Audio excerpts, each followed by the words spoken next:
서울 시내에서 택시를 타고 내렸습니다. 사업상 아주 중요한 만남을 가질 약속 때문에 급히 택시를 타고 내려서 급하게 택시비를 주고 호동지동 사무실로 향합니다.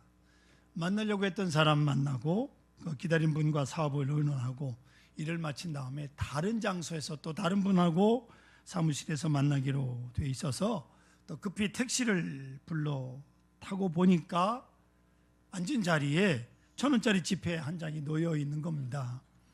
누가 흘리고 갔구나 해서 1,000원짜리를 그 지폐를 들어보니까 그 밑에 운전면허증이 떨어져 있는 거예요. 그런데 그 운전면을 들어서 자세히 보니까 그 운전면허증에 있는 사진이 자기 얼굴이더랍니다. 깜짝 놀랍니다. 내가 너무 서두르라고 그만 이렇게 돈도 흘리고 면허증도 흘리고 다녔구나. 근데 여러분, 놀라운 것은 어떻게 이 서울의 그 많은 택시 중에 아까 타고 왔던 그 택시를 또 탈 수 있느냐? 그동안 이 택시가 얼마나 많은 사람이 타고 내렸을 텐데, 만약에 그 택시를 타지 못했다면 면허증 잊어버릴 거고, 뭐 돈 1,000원이야 뭐 별 문제 없지만, 면허증 뭐 집어서 쓸 일도 없지만 다 버렸을지도 모르고 아주 복잡한 일이 생길 뻔한 거 아니겠습니까? 다시 찾은 면허증이 고맙습니다, 그렇게 생각을 합니다. 그러면서 오늘 참 재수 좋은 날이다, 흔히 생각하는 거 아닙니까? 아주 행복한 날이다, 오늘 일이 잘 풀리겠다. 하루 종일 기분이 좋았어요. 일이 잘 된 것 같습니다. 저녁에 집에 돌아와서 다시 생각을 합니다. 내가 오늘은 참 재수가 좋은 날을 보냈다, 행복한 날이다, 여기까지 딱 생각을 했으면 좋을 텐데, 그런데 어인일인지 마음 한구석에 못내 찜찜합니다. 이렇게 재수 좋은 날 알았으면 복권이라도 한 장 살걸. 복권이라도. 그만 모처럼 가졌던 좋은 기분이 싹 없어지는 겁니다. 생각이요, 가다가 딱 멈춰야지 더 가면 꼭 문제가 이렇게 생긴다고요. 그냥 행복한 날로 끝나야지. 성도 여러분, 어떻습니까? 우리는 사소한 일인데도 거기서 행복을 느낄 때가 있어요. 오늘 참 행복한 날이다, 오늘 참 좋은 날이다 하고, 그런데 마지막에 가서 욕심이 많아져 가지고 좀 더 큰 거, 좀 더 좋은 것 하고 마음을 빼앗기다가 일껏 밝아진 마음이 또 어두워지고 모처럼 행복해졌다가 불행해지고, 그렇게 하면서 오늘까지 살고 있는 것 아닙니까? 위에 택시 얘기가 결코 남의 얘기가 아니에요. 오늘 본문 말씀에 보면 양 한 마리 때문에 아주 불행한 목자가 나타납니다. 그런가 하면 다시 이 목자는 양 한 마리 때문에 행복하기도 합니다. 양 한 마리에 대한 관심, 양 한 마리에 대한 의미로 인해서 그는 불행하기도 하고 행복하기도 합니다. 오늘 이 이야기는 우리가 너무 잘 아는 대로 결국 해피엔드입니다. 잃어버렸던 양을 찾음으로 기뻐하는 목자의 모습으로 이 드라마는 끝이 납니다. 사랑하는 성도 여러분, 우리가 살고 있는 이 나라, 우리 여러분 각자의 일생 어떻게 이루어져 가야 하는 것입니까? 어떻게 끝나면 좋을까요? 해피엔드가 되면 좋겠죠. 거기까지만 가십시다. 성공하는 사람들의 7가지 습관, 좀 오래된 책입니다마는 이 책을 쓰신 스티브 코비 박사와 그 세 친구들이 함께 쓴 책이 하나 있는데, 제4세대 시간 경영. 요즘 뭐 우리나라 무슨 뭐 4차 혁명 어쩌고 뭐 그럽디다마는 이미 다 나온 얘기죠. 근데 이 책에 부제가 하나 붙어 있는데, 소중한 것을 먼저 하라, 이게 부제입니다. 여러분, 하고 싶은 일 있으십니까? 하셔야 될 일 있습니까? 소중한 것부터 먼저 하십시오. 이 책 내용에 이런 부분이 있어요. 사람들 마음속에 자만심이 있다. 이 자만이라고 하는 것은 우리의 감성의 기생충과 같다. 우리 마음에 있는 기쁨과 행복을 다 빼앗아가는 것이 자만이라는 거예요. 자만. 교만 비슷한 거예요. 아집이죠. 그러면서 이것이 네 가지 형태로 나타나는데, 첫째가 우리가 사는 데 있어서 경제적인 문제란 결코 빼놓을 수가 없는 것이죠. 먹어야 되고 입어야 사니까 말입니다.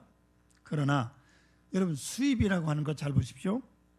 경제적 수입이라고 하는 것을 놓고 볼 때 누구에게나 자기에게 필요한 양만큼의 양식, 필요한 만큼의 경제가 필요한데, 그런데 내게 얼마가 필요한가, 내게 얼마나 요긴한가라고 하는 문제는 생각하지 않냐고 다른 사람의 수입과 비교하는 데부터 불행해진다는 거예요. 여러분, 내가 타고 있는 자동차하고 남이 타는 자동차 왜 비교합니까? 비교할 거 없어요. 굴러가기만 하면 되는데. 내 집과 남의 집 비교할 거 없습니다. 내가 사는 집이 천국이요. 뭐 어떻게 다들 불만이 있습니까? 아멘도 하나도 안 하고 이렇게 노려보고 있어요. 내 집이 천국입니다. 할렐루야. 천국이 돼야지 집에 들어가고 싶지. 천국이 아니니까 남편들이 밖으로 도는 거예요. 이게 다 여자 책임이야. 내 수입과 남의 수입 비교할 거 없어요. 어차피 나는 나대로 살다가 갈 것 아닙니까? 비교하다 보니까 정신없이 더더하고 끝없는 욕심에 사로잡혀서 스스로 불행을 자초하게 된다, 그렇게 말합니다. 맞는 말 아닙니까? 두 번째가 사랑에 대해서 말합니다. 내가 내 사랑에 대해서 진실하고야 사랑해주는 행복을 내가 누리는 거예요. 그런데 이거보다 더 신경을 많이 쓰는 것은 다른 사람으로부터의 칭찬을 받으려고 하는 것, 사람들에게 보여주려고 하는 것입니다. 이런 마음이 앞서 있는 거예요. 집에서는 뭐 온통 그릇이 웬거당 날아다니는데 밖에서는 부부가 아주 사랑하는 척, 그거 됩니까? 그러면 안 되죠. 보여주려고 하는 이 마음 때문에 결국 사랑도 병들고 마는 거예요. 셋째, 뭘 배우는 것도 그렇다는 거예요. 내가 무엇을 배워서 또 어떤 것을 배우면서 즐기고 또 효율적으로 살 것인가 생각하지 않고 무조건 최고 점수만 생각한다는 거죠. 어떤 아이 부모가 이런 걱정을 다 하십니다. 우리 아이는 책상 앞에 앉아 있다면 12시간 공부합니다. 자지도 않고 먹지도 않고 말입니다. 아이고, 이런 아이를 두면 부모는 공부하라고 걱정할 필요가 없죠. 보세요, 이런 학생이라야 공부시키지. 공부하는 맛도 나지. 그래, 책상 앞에 한 시간도 못 앉아 좀이 쑤셔가지고 뛰쳐나가는 사람, 그놈 자식 붙잡아다 놓고 공부하라고 그러고 박사 되라고 그러면 그놈이 공부합니까? 박사가 돼요? 이건 너 죽고 나 죽자 하는 거죠. 못할 짓이에요, 못할 짓. 그런 부모 계시면 빨리 깨우치십시오. 공부라고 아무나 합니까? 공부라고 하는 건 사실 타고나야 돼요. 요새는 더욱 그렇습니다. 공부를 즐기는 사람이 공부를 해야지 억지로 할 수 있게 되어 있는 게 아닙니다. 공부가 취미인 사람이 있어요. 하루 종일 공부하라면 공부하는데 하루 종일 놀라고 그러면 못 놀아, 이 사람은. 근데 우리는 하루 종일 놀려면 잘 놀래잖아요. 얼마나 잘 놀아? 공부하라면 그냥 죽을 지경이지. 그 왜 불행하냐? 공부한 사람만 좋은 게 아니잖아요.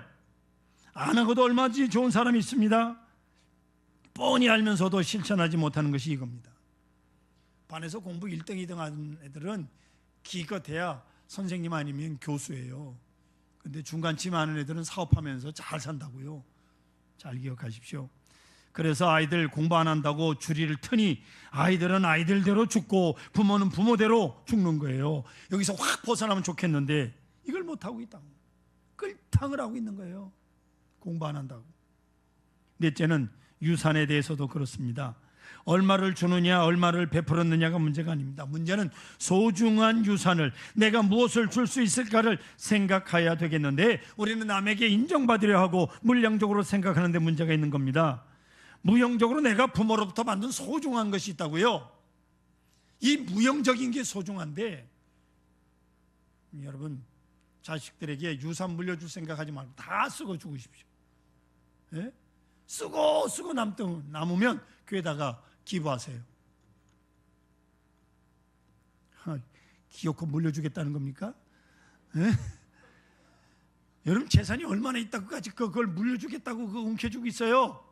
하나님 앞에 좀 탁 죽으면서 기부도 좀 하고 하나님 앞에 헌금도 하고 그러지. 이런 걸 생각을 하지 않고 얼마를 받았느냐, 얼마를 못 받았느냐, 이런 것 때문에 사람들 더 불행하게 만든다고요. 자식들 쌈박질이나 시키고 칼부림이나 나고 그러잖아요. 보면서도 못 깨달아. 보면서도. 지금부터 노래를 하십시오. 자식들에게. 나한테 물려줄 거 하나도 없다고. 예? 결혼시키면 끝이다. 공부시키면 끝이다. 예? 어떤 부모들은요, 대학 입학만 시켜놓고 너 알아서 졸업하라고. 그 자식이 그냥 아르바이트 해가지고 대학 졸업하느라고 똥줄이 다 빠지더라고. 그런 부모도 있는데, 성도 여러분, 감정이란 확실히 소중한 거예요. 아주 중요한 겁니다. 성공이라고 하는 것은 결과가 아니고 느낌이라고 말하는 사람이 있어요. 내가 어떻게 느끼냐에 따라서 성공도 되고 실패도 되고 행복도 되고 불행도 되는 거예요. 그런 거로 모든 병의 근본이 뭐냐? 자만이에요. 자만은 소중한 감정의 기생충이라 그 말입니다. 인생을 불행하게 만드는 병의 기본 요소가 자만이. 그만하지 마세요. 오늘 말씀으로 돌아갑니다. 여기 이 목자는 잃은 양 하나를 사랑하고 있습니다. 한 마리 양을 잃어버렸습니다. 이는 어디까지나 양이 잘못한 거예요. 다른 양들은 다 이렇게 줄 서서 따라가는데 이놈은 한눈 팔다가 어디론가 가버린 거예요. 목자가 한눈 팔라고 그러지 않았어요. 따라가라고 그랬지. 그런데 목자는 마음이 아픕니다. 물량적으로 생각하면 99마리가 여기 있어요. 그러나 이 목자는 99마리로 만족하지 않습니다. 지금 잃어버린 한 마리 양에게 마음이 가 있습니다. 여기에 문제가 있는 겁니다. 요즘 초등학교 사무실에 아이들의 분실물이 산더미처럼 쌓여 있답니다. 잃어버린 물건을 안 찾아가는 거예요. 신발, 시계, 연필, 옷, 그냥 되는 대로 소중한 것들 내버리고 그냥 갑니다.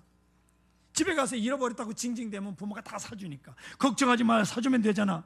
사주거든요. 찾아보자, 어디서 잃어버렸느냐. 부모도 그런 마음이 없어요. 도대체 찾지를 않습니다. 그래 놓고 또 다른 것을 사는 거, 이거 문제입니다. 잃어버리면 마음이 아프고 그리고 찾으려고 애쓰는 마음, 이 마음이 행복의 기본입니다. 그런데 그런 의향이 없어요. 이 마음이 인간을 불행하게 만듭니다. 뿐만 아니라 오늘 성경을 자세히 들여다보면 이 사람은 이 양을 생각할 때 양의 고통에 동참함. 이 양이 지금 어디 갔나? 어느 산골짜기를 헤매고 있나? 어느 숲에 걸렸을까? 얼마나 배고플까? 운매운매하고 울음소리는 멀리서 들리는데 어디 있는지 찾을 길이 없어요. 이대로 밤이 되면 무서운 짐승이 와서 저걸 찢어버리고 말 텐데 그 양의 아픔을 생각하는 겁니다. 그런 거로 목자는 잠을 잘 수가 없어요. 행복할 수가 없어요. 이 양을 꼭 찾아야 하는 겁니다. 찾아야 돼요. 구약성경 사무엘하 12장에 보면 다윗 왕이 우리아의 아내 밧세바를 자기 아내로 맞이하고 우리아를 전쟁터에 내보내서 죽입니다. 나단 선지자가 와서 그 죄를 지적하면서 책망합니다. 어떤 부자가 소와 양이 많이 있는데 바로 옆집에 가난한 사람 있어. 그에게는 양 한 마리가 전부. 그 양을 자기 딸처럼 사랑하며 길렀어요. 딸을 사랑하듯 그렇게 양을 애지중지했는데 어느 날 부자 집에 손님이 찾아옵니다. 아주 중요한 손님이 왔어요. 그러자 부자가 자기 양이 아닌 그 가난한 사람 딸처럼 키우고 하나밖에 없는 양을 뺏어다가 손님을 대접했다. 그랬더니 다윗이 어이구 그 못된 놈 누구냐고 잡아오라고. 그럴 때 나단 선지자가 눈을 동그랗게 뜨고 왕을 향해서 바로 당신이 그놈이 하고 소리를 질러대지 않습니까? 남의 귀중한 아내를 빼앗아가는 이 못된 왕을 향해서 선지자가 단단히 소리를 지릅니다. 죽기를 각오하고 소리를 지르는 거예요. 그 가난한 사람의 양 한 마리는 자기 딸같이 소중한 그 말씀입니다. 소중한 거. 오늘 여기 이 목자는 잃어버린 한 마리 양을 생각할 때 그것이 얼마짜리냐 경제적으로 생각하지 않았습니다. 99마리가 여기 있는데 그까지 한 마리쯤 생각하지 않았다 그 말이에요. 양 한 마리 잃어버린 그 양에 대한 애착, 또 그의 아픔, 그의 고통을 생각하기 때문에 목자는 괴로운 거예요. 99마리 양 가지고는 절대로 만족할 수가 없습니다. 앞서 초등학생들 분실물 같은 맥락의 이야기입니다. 미국 뉴욕에 가면 인형병원이라고 하는 것이 있습니다. 아이들이 가지고 노는 인형이라고 하는 건 하도 만지다 보면 이래저래 고장이 잘 납니다. 그러면 아이들이 속상하죠. 이걸 가지고 가서 수리를 합니다. 그 수리 공장을 인형병원이라 그럽니다. 텔레비에도 이 장난감 인형 의사가 나옵니다. 보니까 아이들이 여러분 인형을 가지고 놀다가 인형 팔이 하나 떨어집니다. 그거 떨어질 수 있죠. 그러면 이 아이들이 얼마나 아플까 하고 붕대로 얼기설기 비끄럼해가지고 수술실에 갖다 놓는 거예요. 그리고 그 다음날 찾아갑니다. 결국 인형값보다 치료비가 더 많이, 수리비가 더 많이 들어가요. 그런 왜 그렇게 할까요? 그 이유가 뭘까요? 아이가 인형을 사랑하기 때문에. 아이에게는 그 인형이 소중하니까요. 그런데 우리는 어떻게 합니까? 고장나면 부모들이 그거 고쳐줘야 되는데 귀찮거든. 내버려. 부러지면 내다 버려. 새 거 사줄게. 이럽니다. 그러시잖아요, 여러분. 이런 심성이 바로 인간을 얼마나 불행하게 만드는지 모릅니다. 인형 하나가 우리를 행복하게도 눈물을 흘리기도 할 수 있습니다. 99마리 양이 여기 멀쩡하게 있지만은 이 목자의 마음은 잃어버리는 한 마리 양한테 가 있어요. 그 한 마리를 지극히 사랑하게 되는 거예요. 오늘 성경이 더 귀중한 교훈은 이 사람이 그 한 마리 양을 탓하지 않고 있다는 겁니다. 요놈의 양, 맹추같이 다른 양들은 다 대열지어서 다니는데 저 혼자 한눈 팔다가 곁길로 갔지. 벌받아 싸다. 죄값은 사망이다. 죽거나 말거나 율법적으로 비판해 버리지 않습니다. 뿐만 아니라 이 목자장은 지금 많은 목자와 목동들이 수하에 있습니다. 그들을 책망할 수도 있습니다. 누구 잘못이냐? 어느 목동, 어느 목자가 그랬느냐? 누구 책임이냐? 청문회하자. 이럴 수 있지만 그렇지 않습니다. 책임을 묻고 따지고 무엇 때문이냐, 누구 잘못했느냐 할 말이 없습니다. 그렇게 많지만 하지 않아요. 그러나 이 모든 것 이야기 다 여기서 일단 문제화되지 않습니다. 그리고 이 목자는 양을 찾아 놨습니다. 누구 잘못이면 어떻습니까? 누가 잘못했다는 거 그거 알아서 뭐합니까? 그런 건 문제가 아니라 양을 찾는 게 문제죠. 양을 찾아야 되잖아요. 누가 잘못했냐고 그 시시비 따지고 앉아있으면 어떻게 해요? 지금 양은 맹수에게 잡혀먹기 직전인데. 그래서 목자는 찾아 나섭니다. 많은 고난을 치르면서 잘못은 양이 범했습니다. 그러나 값을 목자가 치릅니다. 그 누군가가 잘못했습니다마는 이를 사랑하는 목자의 마음은 그 고통을 스스로 감수합니다. 내가 나섭니다. 아무도 원망하지 않습니다. 그대로 찾아 나서서 끝까지 양을 찾아 헤맵니다. 혹시 어떤 분은 이렇게 생각하실 수 있을 겁니다. 저 사람 정신 나갔구만. 이 밤중에 맹수도 많은데 더구나 골짜기를 가다가 실족하면 양 한 마리 찾다가 제가 죽겠구만. 혹시 이런 분 계실 겁니다. 양 한 마리 찾으러 나갔다가 내가 잘못되면 어떻게 하나? 상관없습니다. 설사 잘못되는 일이 있더라도 이 목자는 이 양을 꼭 찾아야 하는 거예요. 반드시 찾아야 되는 겁니다. 사랑하는 성도 여러분, 어떻게 생각하십니까? 바로 이 마음이 행복입니다. 이런 가치관이 행복의 근본이 옳시다. 오늘 우리는 이것을 잃어버렸기 때문에 불행한 거예요. 그 근본을 점점 잃어버리고 가고 있습니다. 이제 찾도록 찾을 뿐만 아니라 양의 잘못된 부분을 목자가 대신합니다. 신학적으로 말하면 의롭다함을 입히는 거예요. 자기의 의로 양의 죄를 덮습니다. 저스티피케이션, 즉 정당화하는 거예요. 대신 고통을 당하는 겁니다. 속죄하는 거예요. 목자가 양의 잘못을 대신 감당하는 겁니다. 그 말은 위험을 무릅쓰고 찾아 헤맵니다. 찾을 때까지 찾습니다. 이 얼마나 아름다운 마음입니까? 그리고 오늘 성경 말씀을 보면 양을 찾아서 어깨에 둘러매고 돌아와서 대단히 좋아하는 모습이 성경에 나타납니다. 그 양 한 마리 값이 얼마냐고 물을 것이 아닙니다. 그 수고하고 그 사랑하는 마음에서 얻어진 값입니다. 즐거워하면서 동네 사람들 모아놓고 잃었던 양을 찾았노라, 나와 함께 즐기자고 말합니다. 저는 여기서 매우 궁금한 것이 있어요. 여러분, 나와 함께 즐기자. 나와 함께 즐기자 그럽니다. 그럼 맨 입으로 즐겼겠어요? 즐긴다는 게 뭐예요? 같이 먹는 거예요. 같이 잔치하는 게 먹는 거 아닙니까? 뭘 먹든지 먹었을 거 아니요. 즐긴다는 얘기가 저 시원치 않던 양 한 마리 찾아놓고 좋아하면서 잔치하느라고 또 몇 마리 양이나 잡아먹었나? 저는 이게 궁금합니다.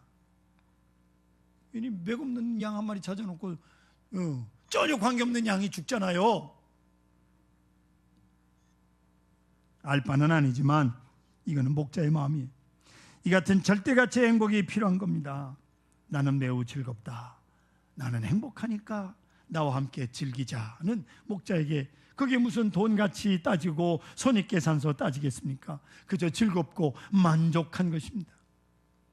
요즘 너무 경제적으로 모든 것을 계산하는 사람들 입장에 보면 그것은 아주 바보짓이죠. 찾아 나서는 것도 바보짓이고 찾았다고 해서 기뻐하고 돈 많이 들여서 잔치하는 것도 멍청한 짓이에요. 성도 여러분, 뭐로 이 멍청함이 없기 때문에 오늘날 사람들이 불행해요. 다 불행해지는 거예요. 경제적으로 너무 따지지 마세요. 너무 타산적으로 살지 맙시다. 잃었던 양을 찾았노라. 나는 행복하다. 바로 이 마음, 이런 가치관을 다시 세워야 합니다. 현대는 많은 것을 돈으로 환산하죠. 돈으로 처리하려고 그래요. 그러다 보니까 헌신한 마음이 없어요. 소중히 여기는 마음도 없습니다. 생명을 소중히 여길 줄도 몰라요. 다른 사람 아픔도 모르고 다른 사람의 즐거움도 모릅니다. 나와 아무런 상관이 없는 것 같은 양 한 마리 잃어버렸든 말든 이렇게 생각해서는 안 되는 것이옵시다.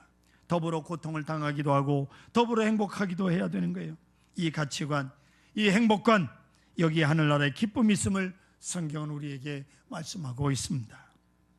여러분, 주님은 나를 위해서 목숨을 주셨습니다. 모든 것을 바쳐 희생하셨습니다. 자기를 위해서 희생하신 분에게 우리는 마음을 줄 수 있습니다. 나를 위해서 죽으신 주님을 위해서 여러분 마음을 드릴 수 있어야 되고 나를 드릴 수 있어야 됩니다. 우리는 이것을 알아야 합니다.